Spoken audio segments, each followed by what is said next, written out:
Ethan Vale had always imagined that his archaeological career would end in one of two ways: crushed under an overconfident excavation drone, or explaining to a board of irritated funders why the artifact he found was actually a cleverly disguised cafeteria tray. He did not, however, anticipate discovering a star temple carved into the heart of an asteroid that rotated just fast enough to make him doubt his life choices with every step. The gravity regulators glitched whenever they felt like it, tossing his boots a centimeter off the floor in what felt like the universe's idea of a practical joke.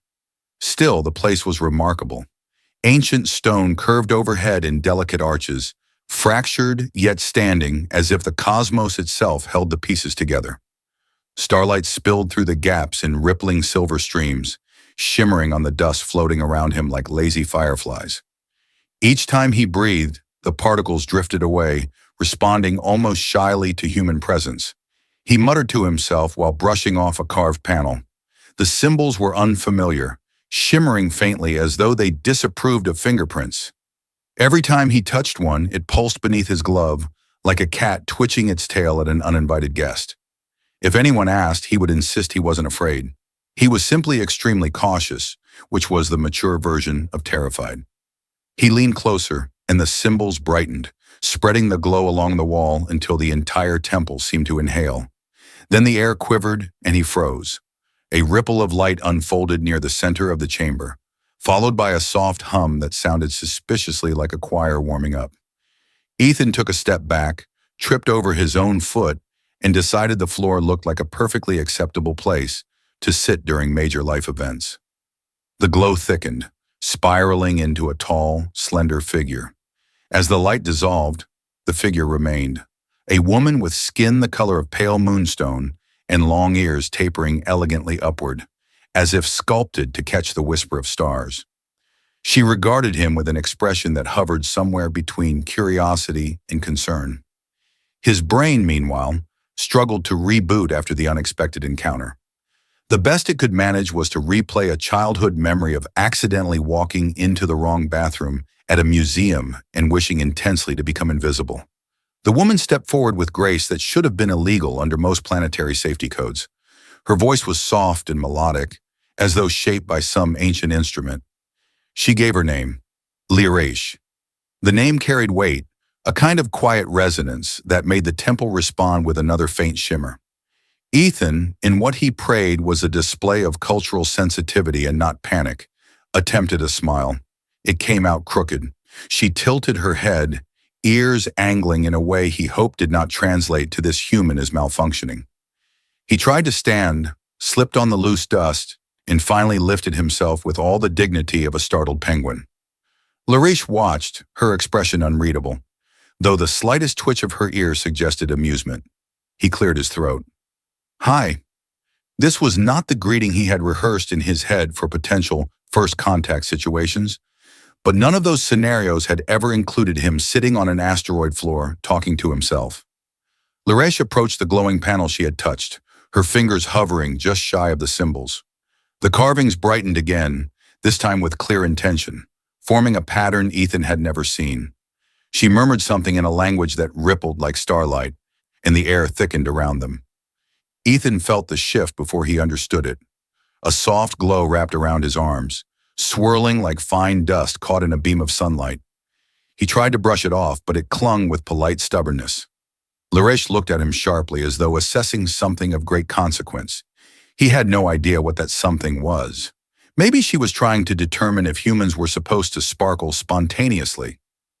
In the weight of the moment, with starlight settling around him, and the alien heiress studying him as if he were a puzzle piece she had not expected to find, Ethan's nerves broke in the worst possible way. He whispered to himself, wishing the ritual glow belonged to someone competent, someone heroic, someone who actually knew what he was doing. "I wish it were mine," he muttered under his breath, meaning the discovery, the knowledge, the moment, everything except the glowing particles now circling him like affectionate moths. But Lirash heard him. She straightened, her posture suddenly formal, regal. Her eyes gleamed with an intensity that made his stomach flip. She stepped closer, the soft hum of the temple rising in response. Her voice carried not just sound but resonance, an ancient authority woven into each syllable. "I accept your offer." Ethan blinked. "My what?" The glow surged around them, threads of light connecting the carved panel to Larache, then to him. A warmth spread through his chest, not painful but deeply unsettling, like someone adjusting the settings on his soul without permission. Larache's expression softened into something solemn and certain. "The pact is sealed." Ethan tried to wave his hands in protest, but the cosmic threads ignored his objections. Sealed? With what? He glanced around as if hoping the temple might offer instructions or a cancellation option. Instead, the lights brightened in celebration, and a distant chime rang through the chamber like a cosmic bell, gleefully announcing that two strangers had just signed up for a lifetime membership of something they did not understand. Larache lowered her hand, studying him with a gaze that felt both profound and terrifying. "You have invoked a vow of binding," she said gently. "We are now linked by destiny, purpose, and ancestral decree." Ethan swallowed hard. "That can't be right. I didn't even sign a waiver." But the temple glowed approvingly. Larache stood with quiet certainty, and Ethan realized with dawning horror that the highlight of his archaeological career had somehow become an interstellar engagement ceremony he never meant to initiate. Somewhere behind him, a piece of ancient stone cracked softly, as if the universe itself were laughing. Ethan had always considered himself adaptable. He had eaten questionable noodles on a mining colony, survived 6 weeks sharing a tent with a colleague who snored like an imploding reactor, and once conducted fieldwork during a sandstorm that tried repeatedly to exfoliate him to death. But none of that prepared him for being escorted through a shimmering corridor inside Larache's crystalline vessel, while wrapped in what he could only describe as faintly judgmental starlight. The glowing particles hovered around him like curious pets, occasionally bumping his shoulder as if demanding he stop looking confused. In their defense, he was extremely confused. The ship hummed like a choir practicing scales underwater. Transparent walls revealed shifting constellations as they drifted through deep space, and just when Ethan thought he had found his balance, the floor softened beneath his boots, adjusting to his stride as though trying to impress its new passenger, guest, accidental fiancé. The terminology was unclear, and he was not brave enough to ask yet. Larache glided beside him, every step precise, her long ears angling slightly whenever he muttered something under his breath. He tried not to mutter, but the ship kept adjusting itself, and he kept reacting in ways he wished were more dignified. At one point, a floating sphere drifted past them, pulsing gently like a living lantern. It emitted a cheerful beep. Ethan waved back, because he had no idea what else to do. Larache's ear twitched in amusement. "Your vessel is lively," he said, trying to sound unbothered. The sphere swooped back and bumped his elbow affectionately. He flinched. "Very lively." "The ship responds to emotional resonance," Larache said, her voice smooth. "It adapts to the presence of those within it." "So it's reading my emotions?" "Yes." Ethan looked around with growing horror. The walls shimmered faintly pink. "The ship thinks I'm embarrassed, doesn't it?" "Pink is the color of flustered curiosity in my culture," she said calmly. "This is a mild reaction." "Mild?" Ethan glanced upward, just as a decorative cluster of light crystals rearranged themselves into a shape that suspiciously resembled two figures holding hands. He turned crimson. Larache studied the crystals, then him, her expression unreadable, but the slight quiver at the tip of her ear gave her away. To distract himself, he focused on the view outside.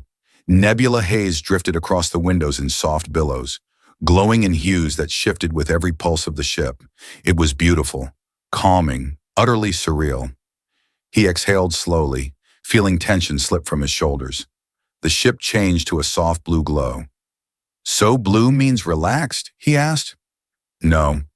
Blue means you are no longer attempting to flee." "I was never attempting to flee." "Your feet shifted toward the exit 9 times. Ethan groaned. They reached a wider chamber at the vessel's core.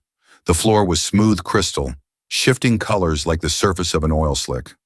Floating platforms drifted lazily in the air, each carrying ornate devices or scrolls made of light thread. Ethan eyed one spinning platform nervously, convinced it was waiting for him to make eye contact so it could adopt him. Liresh lifted a palm, projecting a soft beam of energy that formed a hovering diagram between them. Swirls, loops, and symbols spiraled outward in an elegant pattern. Ethan tried to make sense of it, but felt like he was being shown the universe's prettiest math homework. "This is the structure of the pact," she said. "Our binding is not merely ceremonial. It links threads of potential between us."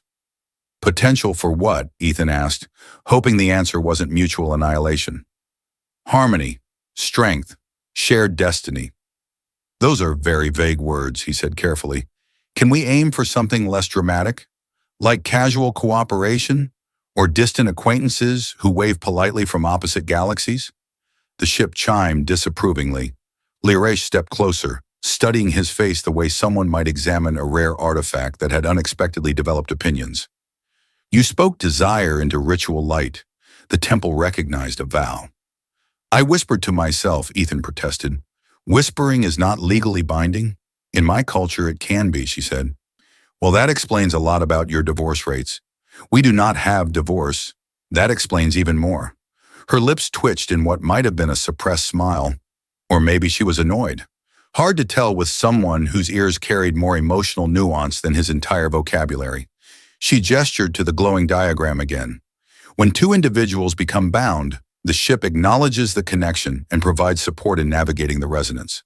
"Could the ship maybe not acknowledge me quite so vividly?" He glanced at a nearby crystal pillar, which emitted a soft cooing sound in his direction. Liresh tilted her head. "It is attempting to comfort you. It sounds like a sympathetic pigeon." "A noble creature," she said earnestly. He considered correcting her, then wisely chose not to. A platform drifted close, presenting a cup made of luminescent glass. Ethan hesitated. "Is it safe?" "It is refreshment." That is not an answer. He accepted it anyway, sniffed the shimmering liquid, and took a tiny sip. The flavor was unexpectedly pleasant, like citrus mixed with a hint of starlight. Then his tongue tingled, then his lips tingled, then his ears tingled. He stared at Liresh in alarm. "Is this normal?" "Yes." "I can feel my hair thinking." "That is not normal." "Great. Fantastic." Despite his spiraling nerves, he noticed Liresh watching him with something softer than amusement. Something almost gentle. She stepped closer, lowering her voice. "The pact does not demand immediate understanding. We will navigate it together." He blinked at her. Together sounded reassuring and terrifying in equal measure. Outside the chamber, the nebula shifted, streaks of light passing like silent fireworks across an ocean of stars. The ship hummed, the colors warming around them.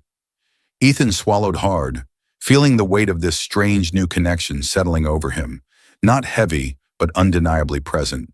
He tried a smile. "So, what exactly happens next? A class? A manual? A support group for people who accidentally enter cosmic agreements?" Liresh's ears flicked upward, a sign he was beginning to recognize as laughter she refused to let out fully. "Next," she said, "we begin learning what the pact has awakened." He stared. Awakened what? Her silence was not comforting. But as the ship glided deeper into the nebula, its corridors glowing in warm, steady hues, Ethan felt, beneath the dread, beneath the confusion, a quiet thread of curiosity pulling him forward.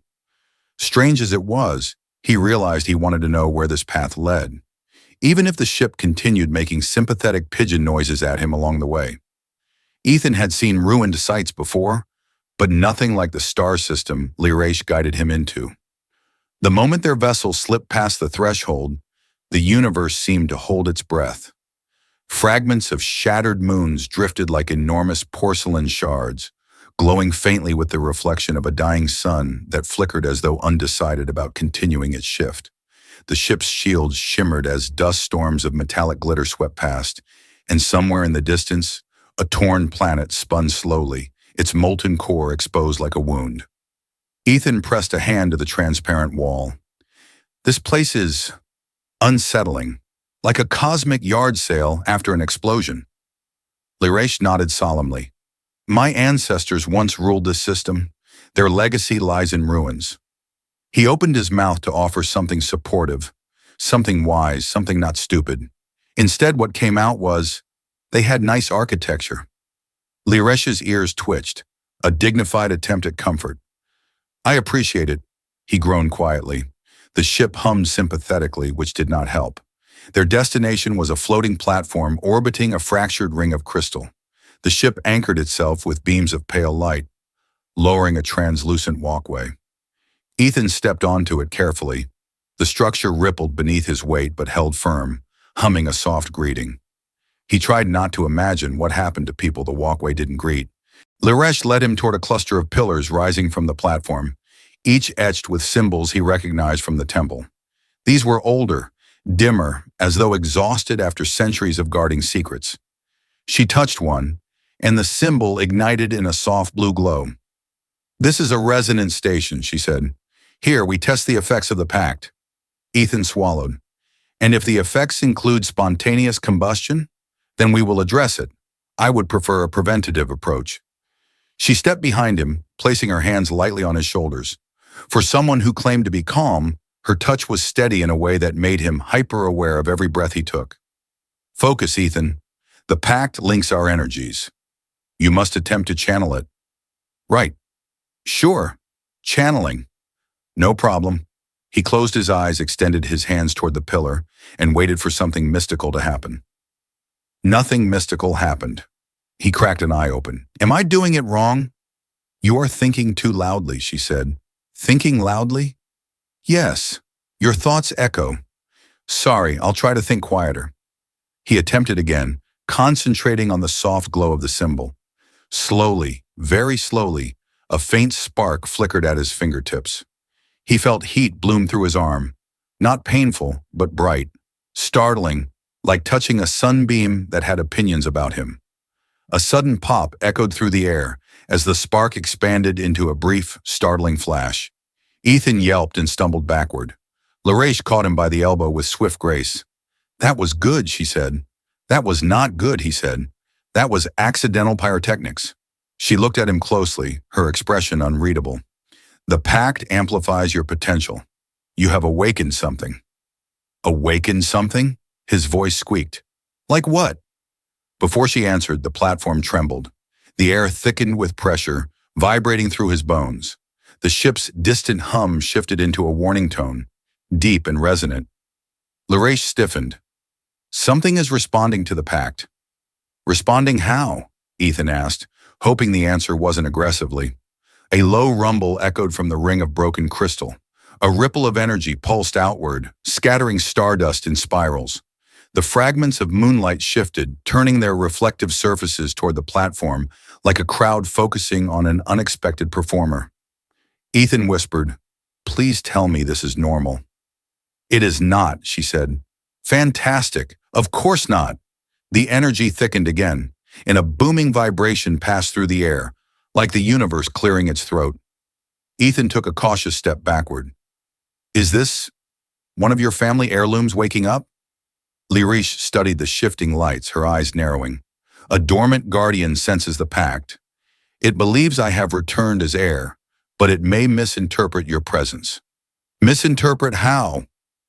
"As a threat." He froze. "Is that likely?" Her silence was increasingly unhelpful. The ship projected a shimmering barrier around them as a massive silhouette formed within the swirling dust. Ethan could make out the shape of something large, angular, and distinctly disapproving. It radiated energy like a very old, very cranky celestial librarian. Liresh stepped forward, raising a hand. "Stay behind me." He stayed behind her with great enthusiasm. A resonant voice echoed across the platform, not spoken but vibrating through the air itself. "Heir of the star guides, your pact is incomplete. The human endangers balance." "Hey now," Ethan said, peeking from behind Liresh. "I am very small and incapable of endangering anything except myself." The Guardian did not look convinced. The energy mass shifted, forming sharper lines of light, its form stabilizing into towering crystalline limbs. It loomed above them with the authority of a celestial judge who had heard too many excuses. Liresh lifted her chin. "He is bound by the vow. He is not a threat." The Guardian pulsed. "Prove the bond."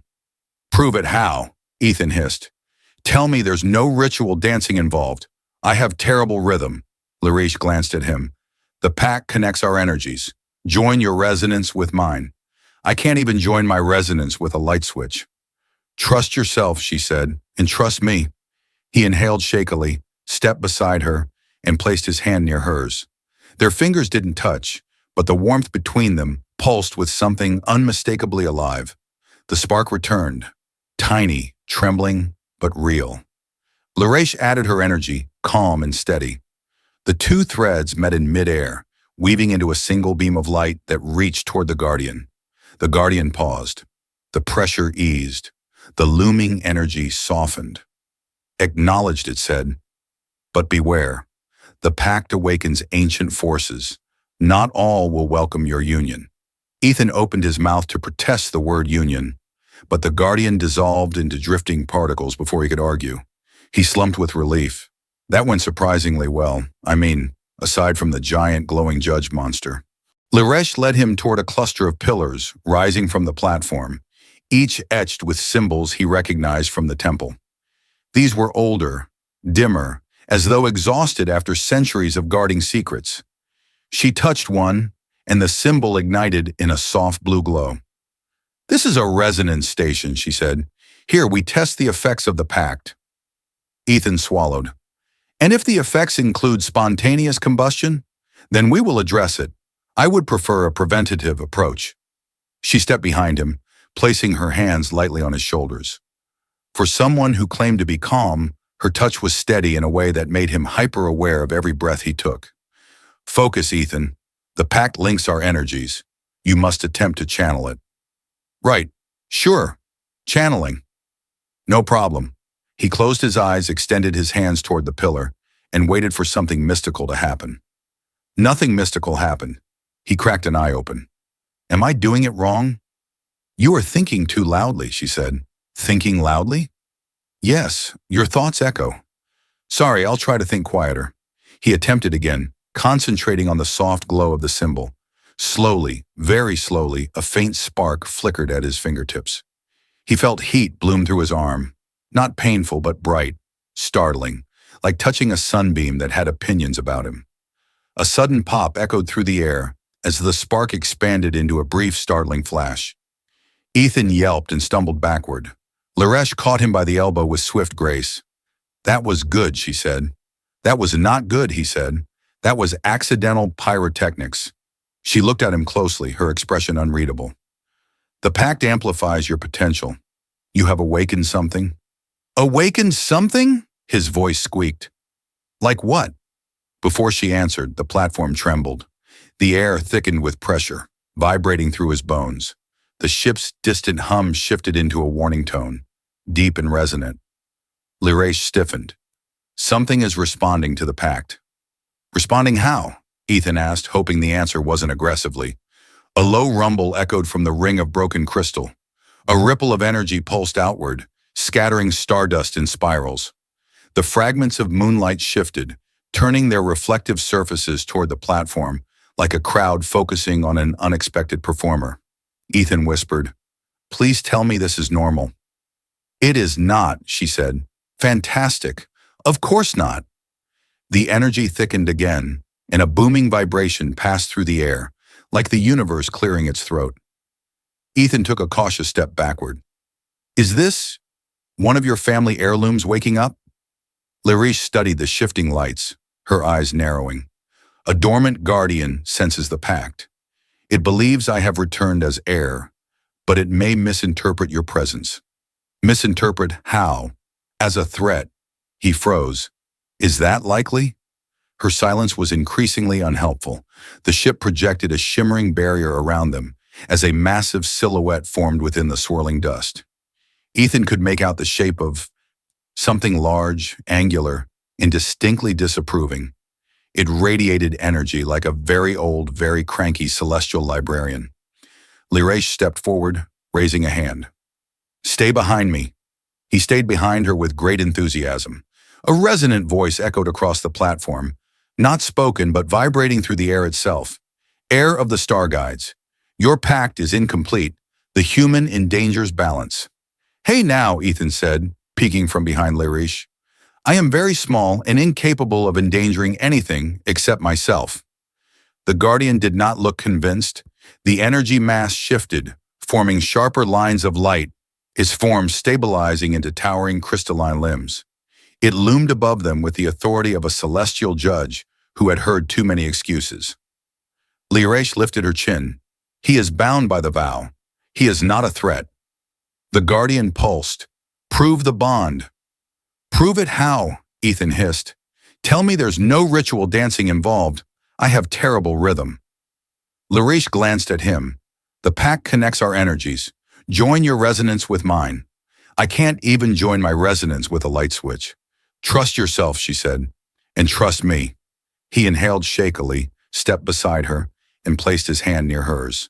Their fingers didn't touch, but the warmth between them pulsed with something unmistakably alive. The spark returned, tiny, trembling, but real. Larish added her energy, calm and steady. The two threads met in midair, weaving into a single beam of light that reached toward the Guardian. The Guardian paused. The pressure eased. The looming energy softened. Acknowledged, it said, but beware.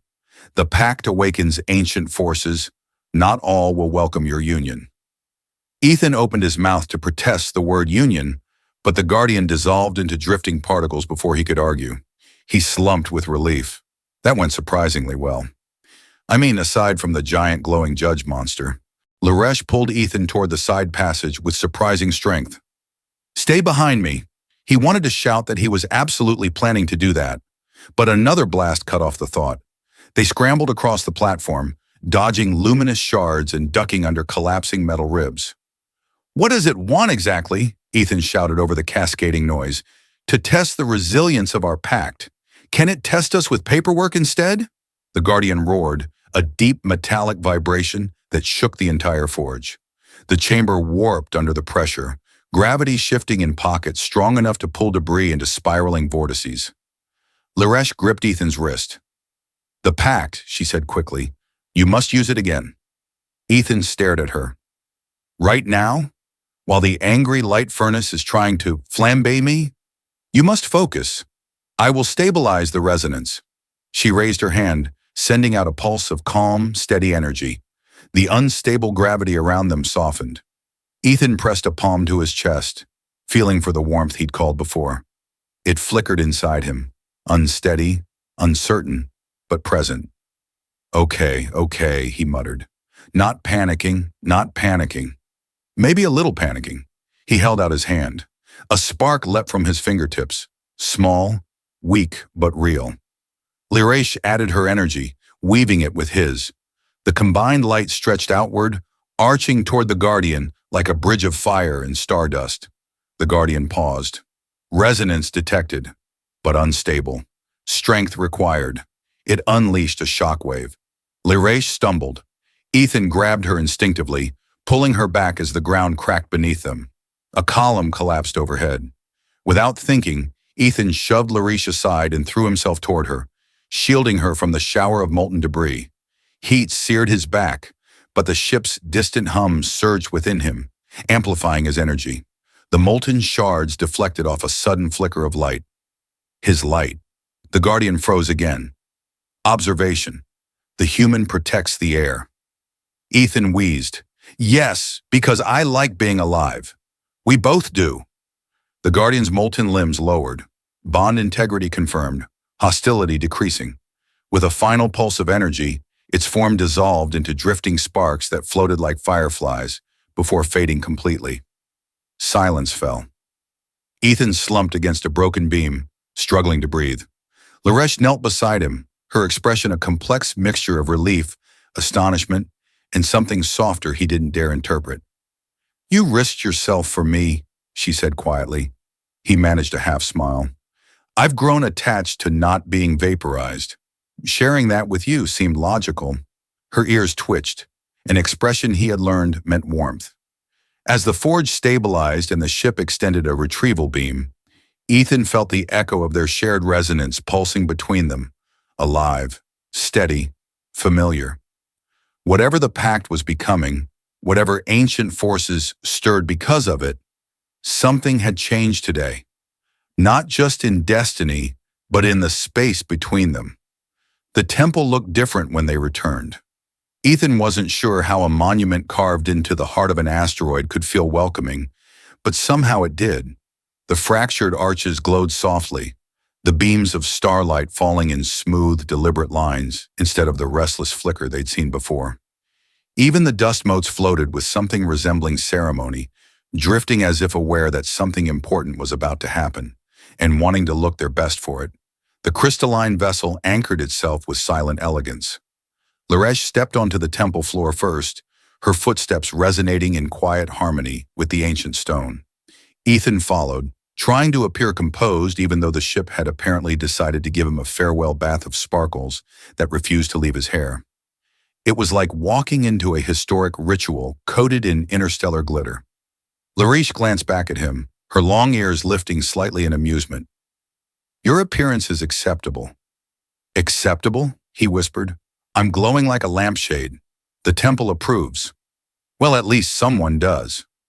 Although he said it jokingly, something inside him shifted as he walked forward. Weeks ago, he would have hidden behind a pillar before addressing an alien heiress. Now he could at least manage sarcasm in her general direction without fainting. Progress came in strange shapes.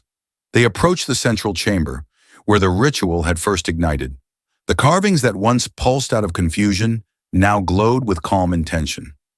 A thin bridge of starlight formed beneath their feet, guiding them toward the platform. Ethan stepped carefully, remembering that last time he'd crossed a mystical glowing bridge he accidentally proposed. He kept his mouth firmly shut to avoid triggering any new cosmic commitments. Laresh stopped at the center. The air shifted around them, warm and steady. "Here is where the pact began," she said softly, "and here is where we choose its future." Ethan exhaled. The choice. The thing he'd avoided thinking about. Up until now, the pact had felt like a series of escalating accidents. Beautiful accidents, terrifying accidents, and occasionally life-threatening ones. But accidents nonetheless. Now it was a decision. "What exactly are we deciding?" he asked, trying not to sound like he was asking for the short version of destiny. "Whether we continue what we have forged together," she replied, "or whether we release the pact entirely." He nodded slowly. "And if we release it, your connection to my people fades. Your role in our legacy ends. The energies we awakened return to silence. And if we don't release it?" Her eyes met his, steady and unguarded. "Then we stand together, not by accident, but by intention. And the future that awaits us becomes a shared one." He swallowed hard. The air seemed suddenly too vast. The temple hummed, as if prompting him gently. Ethan took a slow breath. He thought of the guardian that nearly blasted him into cosmic ash, the forge that tested their bond, the way Laresh had stood before him, protecting him with calm certainty. The way she laughed, quietly but unmistakably, when he said something ridiculous. The warmth he felt whenever their energies intertwined, even accidentally. Before all this, he had been someone who studied ancient civilizations from a safe distance. Someone who avoided big decisions unless they involved lunch.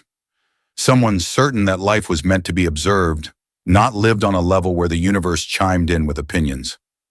But he wasn't the same person anymore.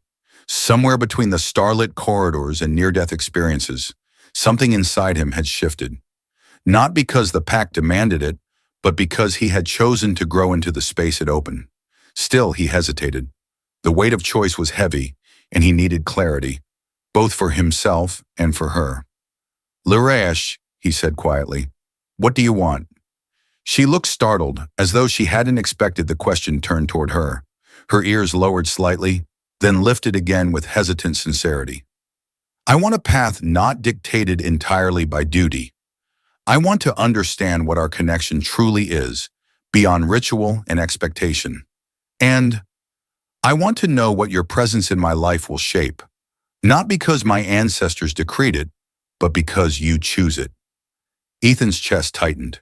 She wasn't asking for obedience, or sacrifice, or destiny. She wanted something as uncertain as he did. He stepped closer. The bridge of starlight brightened beneath them, The carvings stirred as if listening. "Okay," he said quietly. "Then I choose to continue. Not because I understand everything, because I definitely don't, but because I want to see where this goes. With you." A faint breath escaped her, something like relief, something like joy. Her ears lifted in a curve he had learned meant she was smiling inside. "Then let us affirm it." She extended her hand, palm upward. For the first time since the pact formed, Ethan placed his hand in hers on purpose. A warmth surged through their joined hands, not overwhelming, not frightening, but steady, like a sunrise spreading through their bones. Light spiraled around them, rising from the carvings in soft waves. The air shimmered. The temple's broken arches glowed bright as the starlight above reformed into flowing patterns that wrapped around Ethan and Larache, like delicate threads binding two constellations into one map. The ship hummed in distant approval. The dust motes danced excitedly, as if throwing microscopic confetti. Through the glow, Larache looked at him, not as an heiress judging a foreigner, not as a guardian performing sacred duty, but simply as someone choosing him back. The light softened, folding inward until only a quiet radiance surrounded their hands. When it faded, the carvings dimmed to their steady resting glow. "It is done," she said softly. He glanced around. "I feel normal." "Normal is subjective," she said, "but your resonance has stabilized. We are fully bound now, so no more spontaneous energy blasts?" "Not unless you truly desire it." "I absolutely do not." Her ears flicked again in amusement. Ethan took a slow breath. The temple felt different now, less like an ancient judge and more like an old friend watching proudly. He felt different too. Stronger, maybe, or just more alive. As they walked back toward the ship, Larache glanced at him, a quiet curiosity in her eyes. "Are you content with this path?" He thought about everything ahead, unknown worlds, ancient secrets, possible explosions, but also conversations filled with laughter, shared discoveries, and a connection that felt strangely right. "Yeah," he said, surprising himself with how true it was. "I think I am." The corridor lights brightened, welcoming them. The ship hummed like it had been waiting to hear that exact answer. Larache walked at his side, their steps falling into an easy rhythm. Whatever came next, destiny, danger, or just another round of the ship making concerned pigeon noises, they would face it together. And for the first time, Ethan felt ready.